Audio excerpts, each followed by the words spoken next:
further delay, I would call upon Dr. Muruldhar Sharma sir, Professor Emeritus, SDMCA Udupi, to take over the session. Welcome to you, sir. I hope I am audible. Yes, sir. Okay.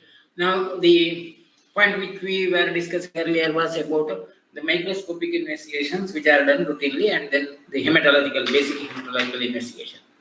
Another major area of investigations is based upon the biochemical investigations, where the biochemical substances in the body, they are identified by a colorimetric technique. Colorimetric technique basically involves a sort of assessment of the color changes produced due to a chemical reaction. So once you produce a chemical reaction and produce a standard color product of the same substance, like suppose if it's a glucose is reduced with the reducing agents, and then you will have a copper component of the substance reacting with the glucose, which will produce a reddish color. So when the color produced by that substance is filtered through a specific filter, then the amount of the color passing through would be converted into a digital parameter by the computerized technology, and then you will get the objective result. So after all, that basic idea of colorimetry and spectrophotometry, both of them would be basically is assessing the color produced with a standardized method of chemical reactions, and innumerable number of tests are being done with this colorimetry and spectrophotometry. Now, currently, when we use autoanalyzers, we may not see this colorimetry in the exterior, but all of that autoanalyzer would have the same mechanism of identifying the color changes as such. And that's exactly what Sushruta has mentioned as Shuklanam Krishnaptam, Krishnanam Shuklata, etc. The changes in the color could be made out. Now, among those tests which are done routinely based upon this technique is the assessment of the blood glucose level. Now, to understand that blood glucose level and its phenomena, particularly in diabetes conditions, you have to have some idea about the basic glucose metabolism and glucose level in the body, or regulation of the glucose level in the body. The glucose level in the body is maintained at an optimum level by the balanced activity of the insulin as well as the other physiological responses which make the glucose utilization in a proper manner. Once you consume the glucose, naturally there is a tendency for the glucose to be absorbed rapidly depending upon the status of the gastrointestinal tract. A person who is fasting for a long period, once he consumes the food, there would be a very rapid absorption of the glucose. Whereas if the stomach is full, the absorption of the substance glucose will be slower. It also depends upon the type of the food substance which you consume. Those substances which will release the glucose rapidly, like which we call as glycemic substances, or substances which have a higher glucose index, usually like the rice and carbohydrates as such, they release more of glucose rapidly.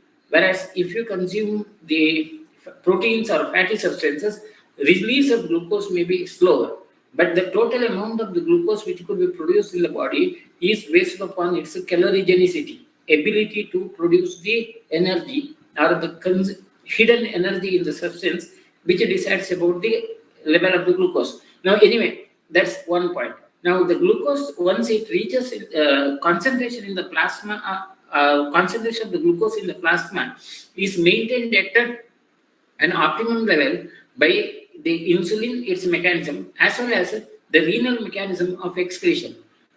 When the glucose which is present in the plasma, it will be filtered through the nephron almost in the same concentration as that of the plasma. So the urine which is present in the nephrons of the kidney would have the same concentration of the glucose as it is in the plasma. But as the product of the nephron passes through the proximal convoluted tubule in the kidney, there will be reabsorption of the glucose. So renal reabsorption is the mechanism by which the loss of glucose to the urine is prevented. And this level, capacity of the kidney to reabsorb the glucose is what we call as a renal threshold level. and usually it is considered as 140 milligrams per 100 ml. So average renal threshold limit is 140 milligram per 100 ml. In any situation, if the glucose concentration in the plasma increases beyond 140 milligram, then that glucose can leak through. It may still remain in the urine as such. When it is less than the threshold limit, then the glucose would be completely reabsorbed, and hence the urine will not have the glucose. So now a patient may have a glycosuria, that's glucose present in the urine, even if otherwise his mechanism of maintenance of the glucose are normal, he may not be diabetic, but his renal threshold limit could be altered. So if there is a renal threshold limit being altered, even if the patient is not diabetic, his urine may have the glucose as such. So that's one of the issue. Or similarly, the alimentary glycosuria. If a person who is fasting and then he consumes the food, there can be a rapid raise of the glucose, but that may not be really diabetic. And hence, during that phase, some amount of the glucose may leak through the urine, and hence, assessment of the glucose in the urine may not be very accurate to confirm the diagnosis of the diabetes mellitus. That's the point. Now, we always say that the diagnosis of prameha is done by the ants going through or coming towards the urine and then getting attracted, ants getting attracted to the urine of a patient. Now, this is a technique of assessing, it's a method of assessing the glucose level in the body or in the urine. But this method is not very accurate, and hence you will shift to the other more accurate mechanism of making the diagnosis of the glucose. Now, one level ahead would be, instead of depending upon the urinary sugar level, you go for the plasma glucose level, blood glucose level. Now, blood glucose level also can have lots of errors. When you take the sample, at that moment when you take the sample, patient may have a raised glucose due to any other extraneous causes. So to confirm whether the patient has a real abnormality of the glucose metabolism or not, or if the patient is diabetic or not, you go for a glucose tolerance test. So glucose tolerance test is simply taking at least 5 samples, one in the fasting level, and then at the half an hour interval till 2.5 hours. So that's the usual standard protocol of glucose tolerance test. Now, when you take these 5 samples, in the normal situation, the glucose level will be in the optimum fasting level, that's less than 100 or 110 or so. And then it may reach a peak after the consumption of the food. Now, once the glucose, fasting glucose is taken, there will be a glucose given to the patient at measured quantity at a 10 milligram per kilogram body weight, and then that glucose will be slightly raising the blood sugar level, but it will not go beyond 140. And then by 2.5 hours, it should come back to the fasting level if the person doesn't consume anything more in between. So for next 2.5 hours, the person should not consume. This is what we call as the normal glucose curve. An impairment of the glucose curve can be of many degrees. In a frank diabetes, what we call as a frank diabetes, the fasting level also will be more. The peak reached also will be faster as well as higher. And the time taken for the glucose to revert to the fasting level would be prolonged. This is what we call as the diabetes mellitus. But there could be a few of the patients who are pre-diabetic and they can be diagnosed.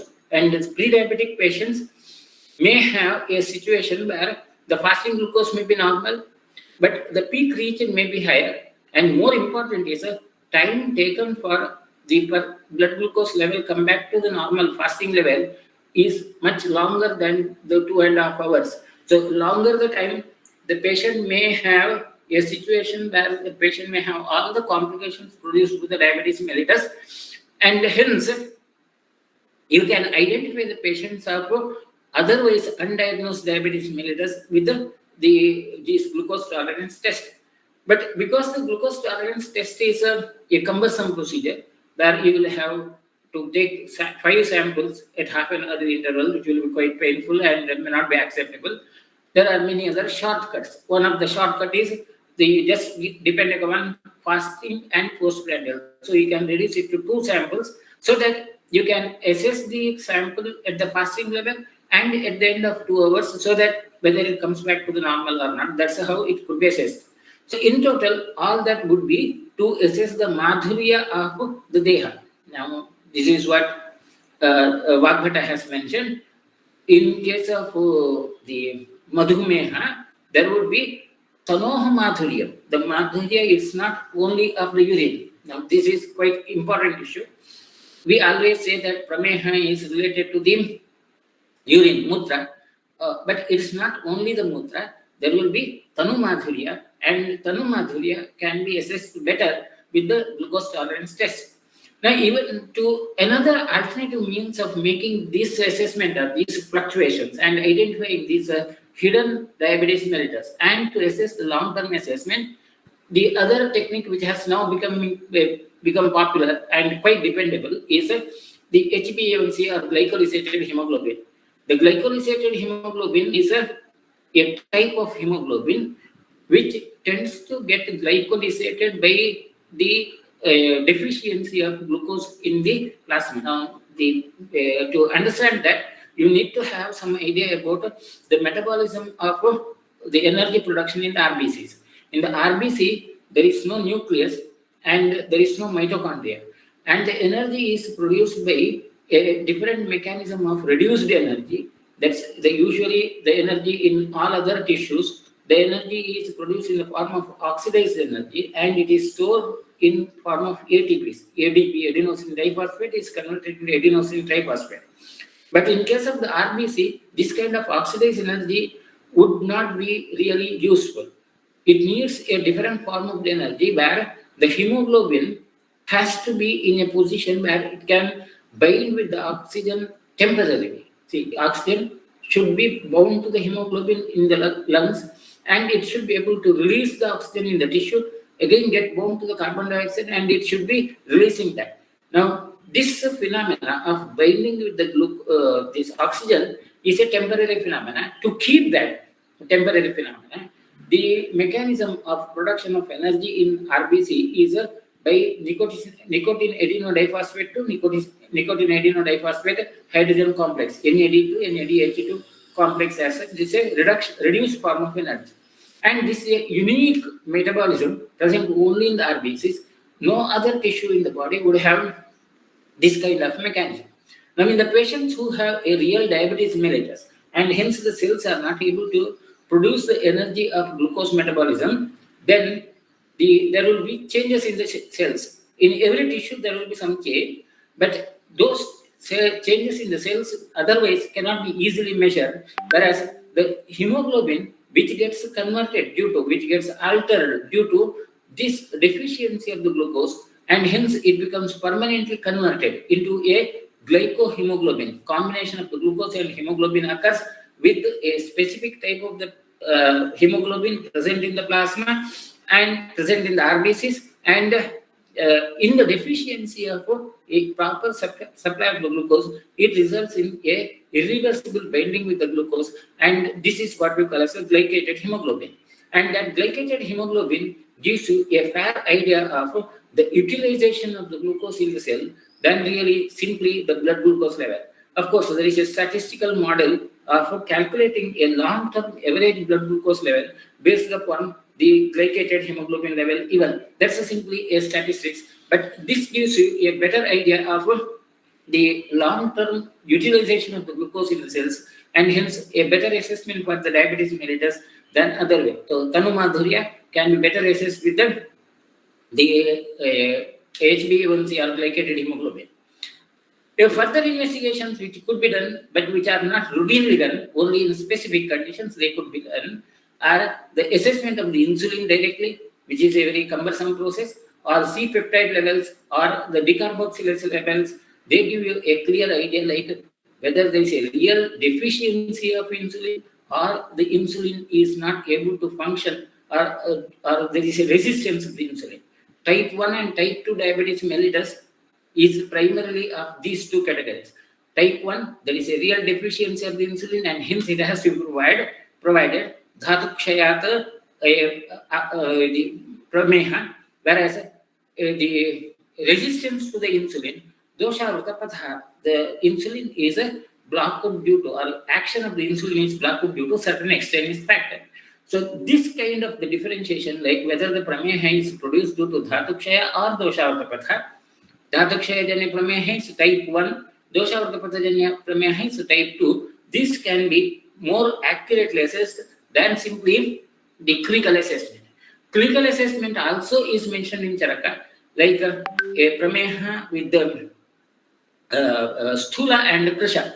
A krisha prameha is exactly the dhatukshaya. Sthula pramehi is the doshavartapatha janya prameha, and the prognosis also is described in the text. So that's about one of the investigations as such, and hence the Tanu Madhurya can be better assessed whether the Madhurya is limited to the Mutra alone or whether it is of the body, that can be assessed with these parameters as such. That's about one of the common biochemical tests. Another common biochemical test, of course, to discuss all the biochemical tests would never be possible. So we'll take one or two examples and then we wind up at that level. Now, another common biochemical test which is done is the series of renal function tests, where again, it's again the same, like understanding the physiology related to the formation of the urine and very relevant in the context of prameha. Now, to understand that, you have to have certain basic idea about the function of the kidney. As we have just referred to in case of the glucose level, the function of the nephrons and the function of the glomerulus and the cannulated tubule, the distal cannulated tubule, these have to be understood very clearly. To make it very simplified, of course, the whole issue is a bit complex. To make it very simplified, in the glomerulus, the filtration occurs passively. It depends upon a sieve size, the size of the openings. So any substance which has a molecular size bigger than the openings present in the nephrons, it can get leaked through in. Whereas any substance which has a bigger molecular weight than the opening will not be filtered. But any substance which has a smaller molecule, it will be filtered through. So the concentration of the substances which have a smaller molecular size in these nephron collection, this Bowman's capsule collection, would be the same as that of the plasma. Whereas the substance which is having a bigger molecular weight, it will be completely prevented from leaking through. So the whole filtration is based upon the size of the molecule and the size of the opening there. In case of so-called glomerular pathologies, glomerulonephritis, in the diseases related to the glomerulus, one of the very common feature which you see is the proteins will be leaking through in the urine, and you will have the proteinuria. Normally, the protein molecules, the globulin, albumin as well as globulin molecules, their size is bigger, and the size of the openings in the capsule would be smaller than the molecular size of the protein. And hence, protein will not be filtered at all, and hence you will not see the protein in the urine as such. But in those diseases where the glomerulus may be affected, in glomerulonephritis-like conditions, the opening size would become bigger, and hence the protein may leak through, and the protein which has leaked through will continue to be present in the urine and excreted out, and hence assessment of the protein would give you, assessment of the protein in the urine give you an idea about the glomerular function. Now, beyond the glomerular function, the next part is in the tubules, proximal cannulated tubule and loop of Henle, which are the major areas where there will be an active exchange of the substances. Many of the substances which are present in the secretion in the Bowman's capsule, or rather that the first stage of urine, it will be reabsorbed, including many of the electrolytes, essential substances like glucose will be completely reabsorbed from the proximal cannulated tubule, whereas some substances which were not really excreted through in the Bowman's capsule or in the glomerulus, they will be actively excreted, like urea, or even creatinine to a certain extent. It will be excreted through, and hence there will be the real constitution of the urine being formed in the convoluted tubules, proximal convoluted tubule and the loop of Henle. So, and a huge amount of water is reabsorbed. The filtration or substance which is filtered in the Bowman's capsule is about 20 times more than the real urine output. So for every 1 ml of urine which we excrete, there will be 20 ml of the glomerular filtrate which is produced. And of course, then the further in the distal convoluted tubule, the major portion would be further reabsorption of the water. And this is under the control of the adrenal hormones. So, adrenocorticoid hormones, as they will be helping in this reabsorption of the water. And hence, ultimately, the constitution of the urine is formed. Now, whether the urine is really formed at that level, whether the pathology is in the glomerular level, abnormality of the urine and its constituents can occur due to the abnormality of the glomerular level, or whether it is in the tubules, or whether it is a combined. Now, of course, it's true that if a disease or a disease affecting one portion like glomerulus would also affect the tubular functions in due course of time, but still you can have that assessment to assess that there are certain methods of assessing. One is about the proteinuria. Once the protein is leaked, it's definitely true that the glomerular function is affected. Now, another more quite important criteria to make the assessment of the renal functions as a whole, and particularly whether the renal function is affected at the glomerular level or not, we use a statistical calculation of a glomerular filtrate rate or GFR. To assess the GFR, there are many complex formulae which are used in the practice as Cockford formula, Medland formula, and so on. The commonest and comparatively easier is a Schwartz estimate formula. We will not go into that details, like which of the formula is better and when and so on. Of course, there are certain specific indications for this each formula, but most common use is the GFR is the Schwartz estimate formula, and that Schwartz estimate formula is 0.413 into height of the patient divided by the creatinine, serum creatinine level, and this has to be calculated. Now, to calculate this will be a quite difficult issue. So those who are poor in mathematics and not able to calculate, they can go to this website, www.kidney.org, professionals, and you put in the data in terms of the height of the patient, age of the patient, and female or male.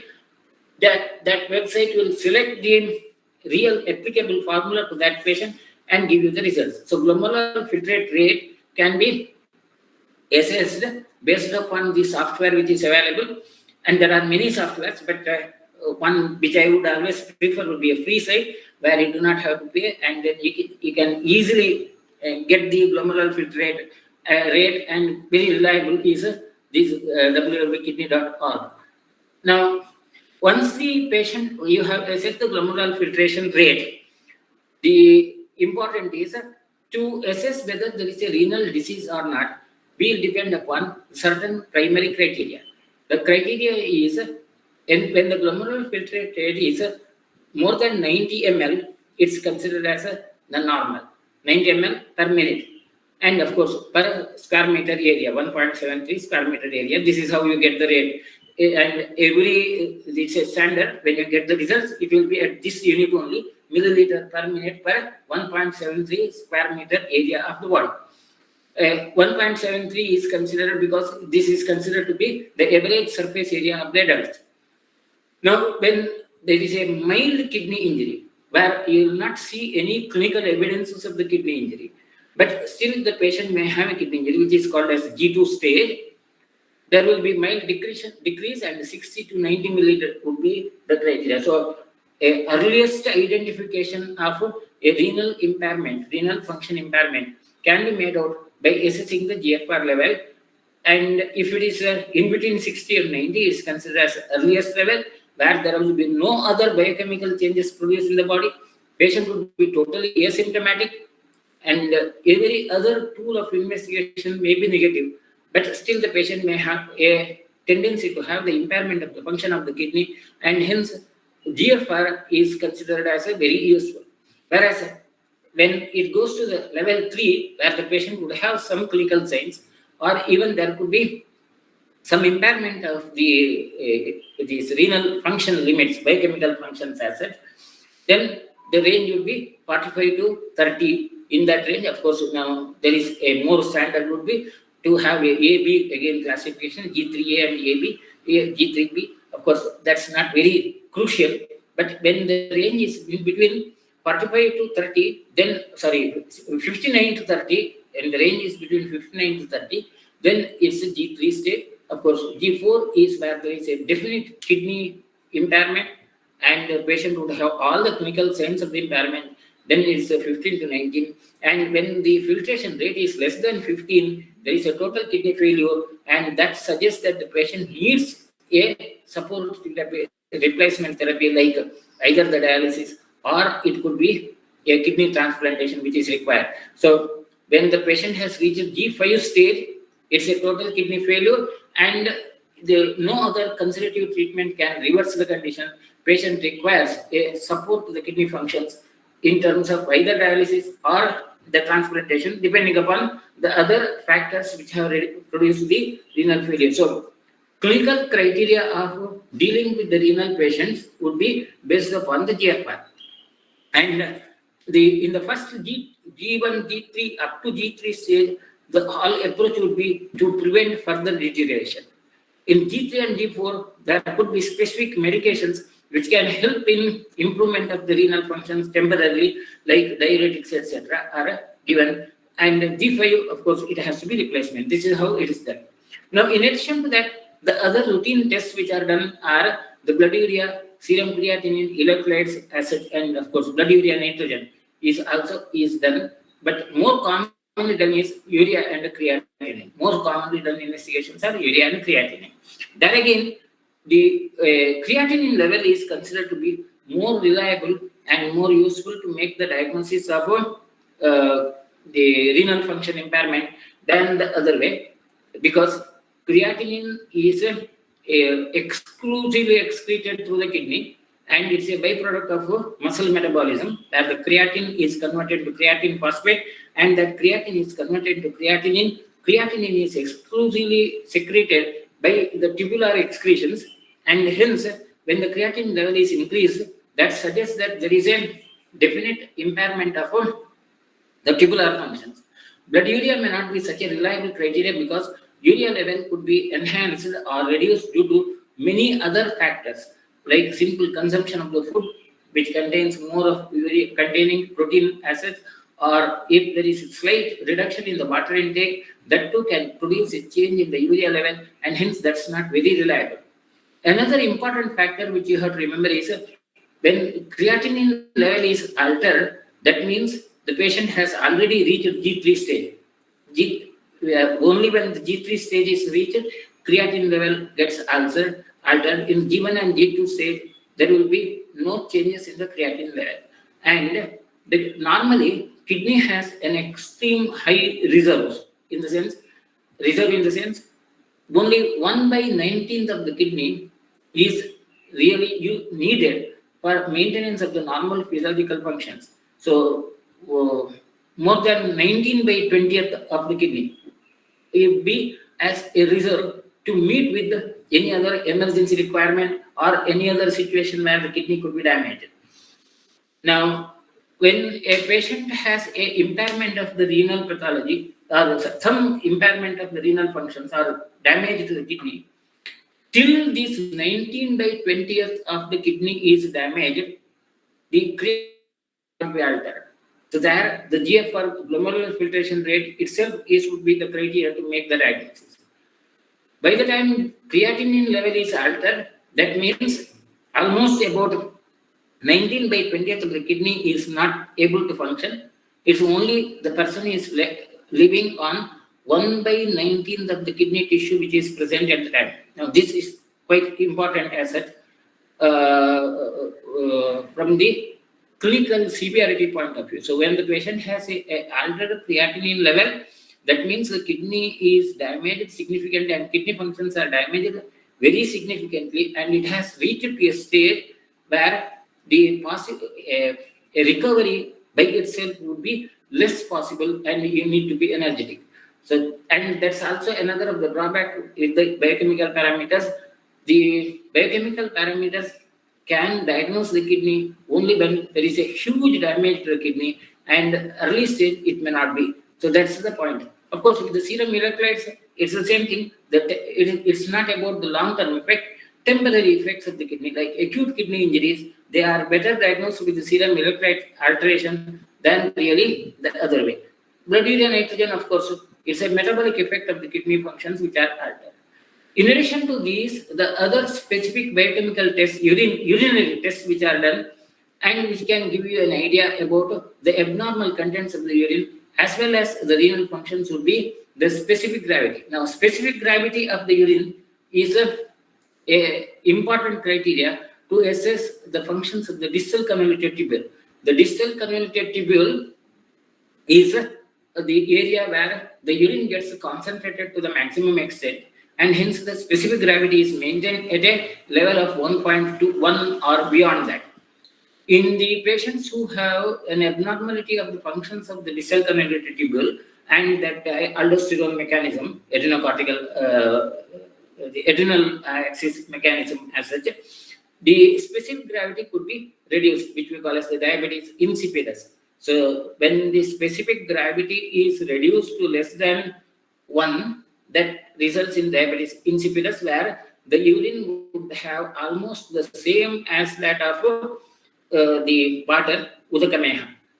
The other is the assessment of the pH, the acidity level, and the acidity level would be giving you the idea of the presence of acidic substance, the amlamehas, different varieties of amlamehas. Protein in the urine would be, of course, would be a criteria to give an idea about the glomerular functions. And once the protein is present in the urine, the urine will be flocculent. When the urine is excreted, you will have some foamy consent, the Sandameha. Then all the other abnormalities, which be abnormal substances which could be present in the urine, like glucose, ketones, blood, and nitrates, so on, or bilirubin, and so on, they may be of the different varieties of the pramehas.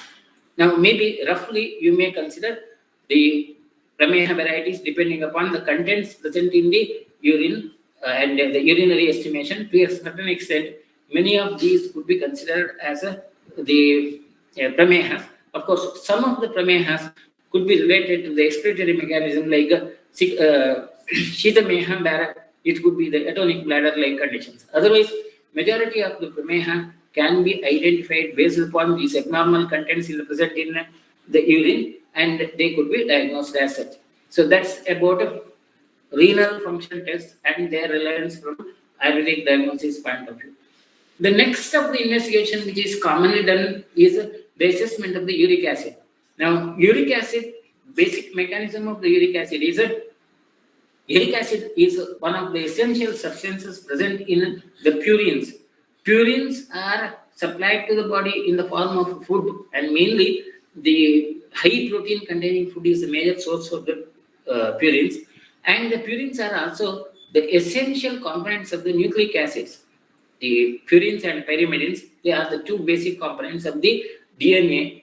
And when there is an abnormality of the uric, and then of course the uric acid is produced or metabolized, produced in the liver, and it's also is a part of that is eliminated through the intestines, and major portion of this would be elicited through the kidneys.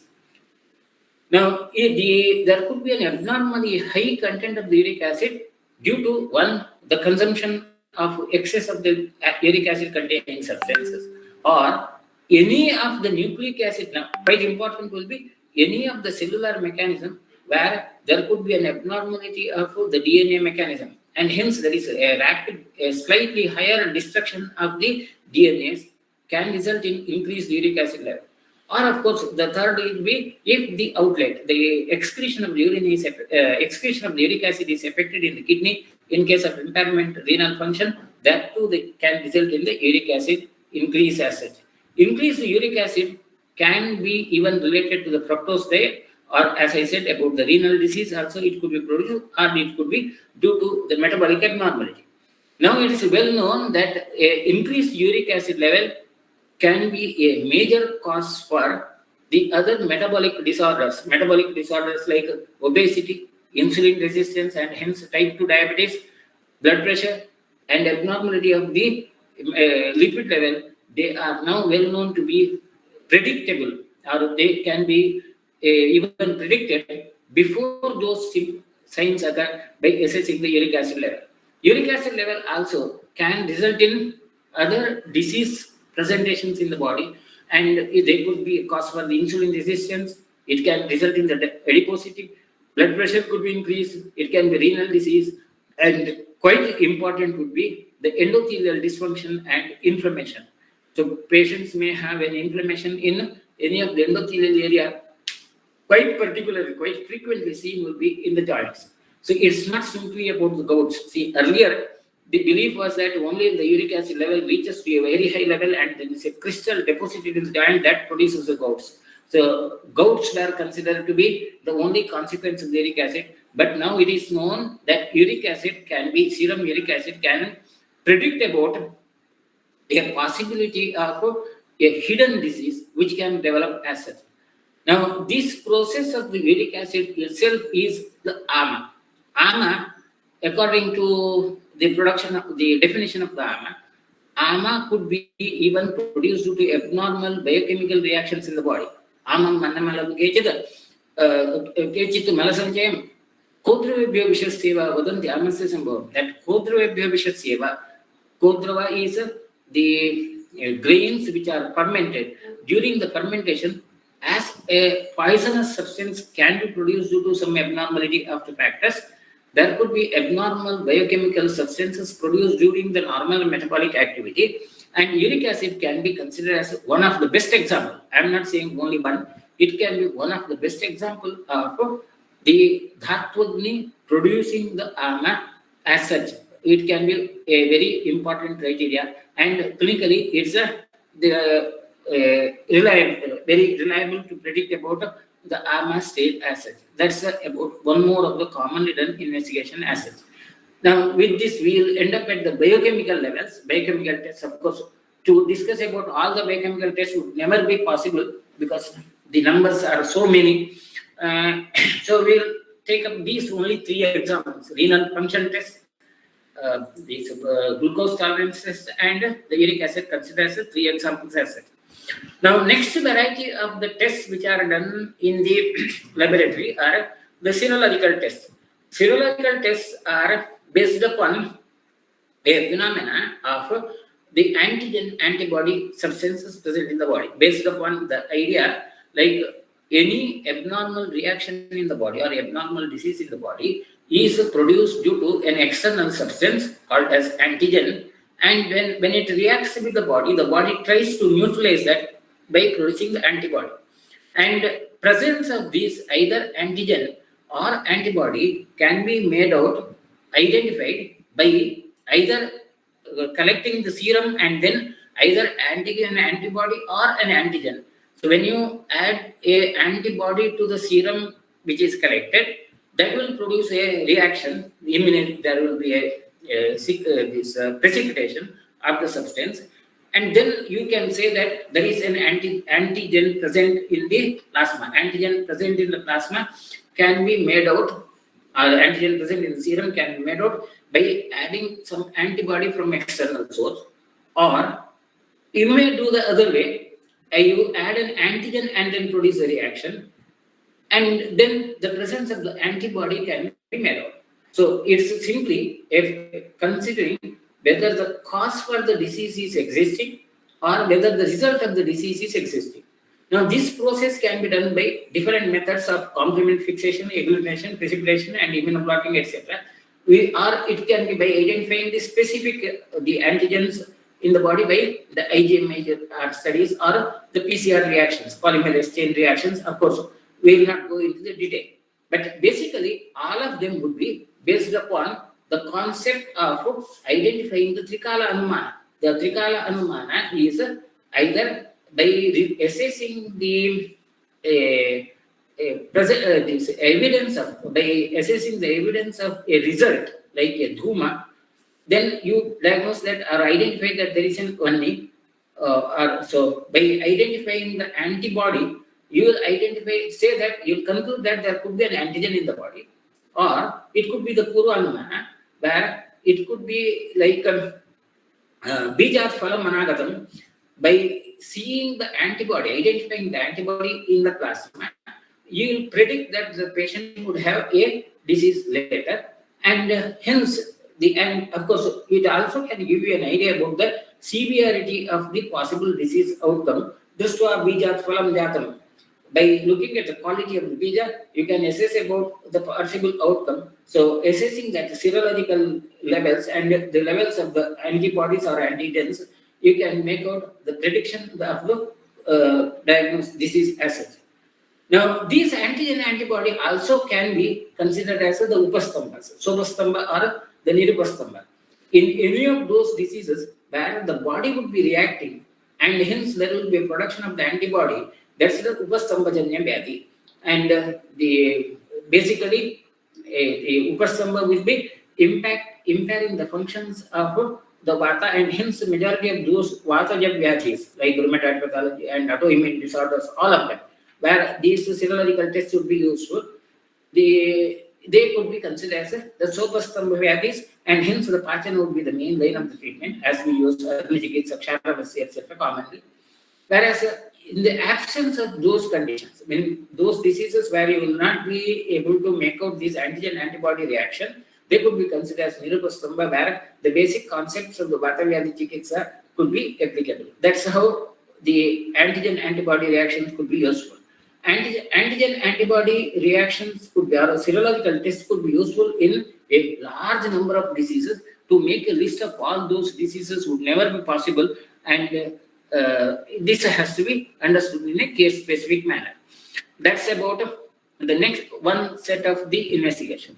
Next set of the investigations which we will discuss will be the microbiological tests, which we will deal with in the next session as such. So today I think we will conclude, and if there are any questions, I will try to answer them, and then we'll conclude. There are many questions. One is kshanat kshinaha kshanat purnaha refer to dosha or mutra. Of course, it refers to both dosha as well as the dosha stages. Kshanat kshinaha kshanat purnaha is about the stages of the dosha in the body more specifically, and it's not about the quantity of the urine, but it could be about the quality of the urine which could be affected. Then there is another, sir, to calculate the GFR, what should be the normal limit person? I think we have already discussed. The normal limit is 100 to 90 ml. Up to 90 ml, it's considered as normal. Less than 90 is suggested as abnormal. And as I told you, calculate, instead of using a calculator, you use a website where you can get it easily. Calculator, of course, can be quite useful. Then there is another question. Renal pathology, if increase in glycosuria, probenecid can be given. Consider increased glycosuria, probenuria can we consider it as a madhumeha, where dhatu ksharana trumotra. I am not getting the question properly. Proteinuria, glycosuria, proteinuria. Of course, see, glycosuria or proteinuria are abnormal content of the urine. It's a prameha. Now, with the word madhumeha, there is again a bit of dispute. Madhumeha word is applicable to the terminal stages of all the prameha. Sarve prameha ante madhumehato mayanti. So when there is a complicated stage, that's the madhumeha. So I would always consider madhumeha as the end stage renal failure than really the pramehas. Any abnormal content in the urine, it could be protein or it could be hemoglobin or any of that, could be among the varieties of the prameha, different varieties of the prameha. And I think I have given you a possible list of that, like when the pH is raised, it could be surameha or amlameha and so on.